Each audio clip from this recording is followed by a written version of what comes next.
Croc, Legend of the Gobbos is one of those PlayStation gems that needed just a little bit of an extra boost, while mainstream games like Crash Bandicoot, Gran Turismo, Resident Evil, and Spyro were spawning franchises of their own. Not to say that the game wasn't popular, far from it. I remember watching an old commercial for Croc when I was little, and I had to get my hands on it. Run, swim, climb, and jelly jump through 45 levels of depth-defying 3D. Sink your tooth into Croc for PlayStation from Fox Interactive.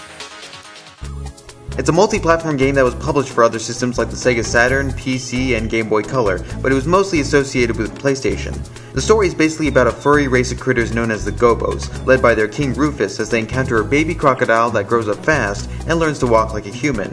But when the game's ruthless antagonist named Baron Dante kidnaps King Rufus, it's up to Croc to battle the odds and save his friends. You'll notice right off the bat that the control scheme may not fit to your liking. You either have to use the D-pad or the analog stick, which not only controls Croc's movement, but the movement of the camera view as well.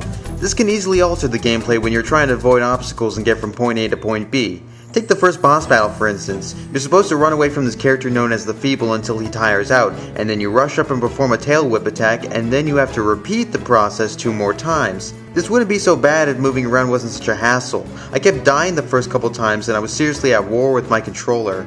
Now aside from using the tail whip, you can also do a little butt bounce on enemies and objects when you double tap X. Ring any bells? You even find crystals scattered in each stage that serve as your health when Croc gets hurt, and if you lose all the crystals, they need to be regained before they disappear. Ring any bells? Other than that, the game has a very linear structure that takes you from stage to stage, whether you're saving locked up Gobbos, fighting your way through meanies, ringing the dongs, and so forth. There are a couple bosses that Croc has to face on each island leading up to Baron Dante. They're not really threatening though. Dante just morphs these creatures into confused forces of nature that don't know how to think for themselves and immediately go down after 3 hits. Nothing really presents itself as a challenge when you progress if you take the bad controls out of the picture.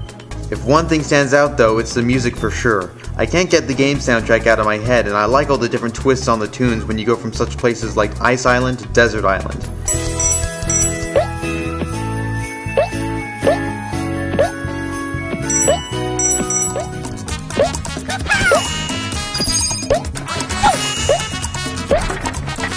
Honestly, the game is tolerable and at rare times interesting, but my final verdict is nothing special. It seems to borrow too much from other games in terms of design, structure, gameplay, and even the graphics. The game can look pretty from time to time, but again, it's nothing new and even feels a little dated for 1997.